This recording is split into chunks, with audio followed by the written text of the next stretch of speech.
Actually, natatakot ako. Naiyak ako. Hindi, natatakot ako kasi baka mamana ng anak ko. Mahirap. Mahirap ang may diabetes. Mahirap. Lalo na ako laging mataas ang sugar. Hindi ko mapanormal. I'm Sheila Eluna, age 53, taga Gentry, Cavite. VP Finance ako sa company namin. Yung lifestyle namin kasi, ang problema namin, late kaming kumain kasi late kaming matulog. Man ako sa father ko yung diabetes. Magte 10 years na akong insulin dependent. First time kong nag-539, sabi ng doktor, kailangan na siyang ma-confine. Actually, natatakot ako. Naiyak ako.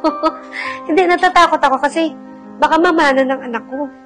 Mahirap ang may diabetes. Mahirap.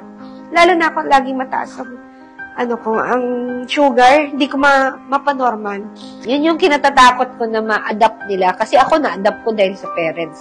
Sabi ng anak ko, si Sherwin, itry ko daw yung JC barley. Nagitla ako actually sa lasa kasi nakatry na ako before ng ibang barley. Nasarapan ako. Everyday niya ako pinagtsatsagaan timplehan.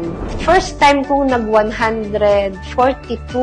Sa akin, highly recommended ko ang JC organic barley natin. Kasi, na-experience ko napababa niya yung sugar ko. Mahalaga sa akin na magkaroon ako ng good health para sa family.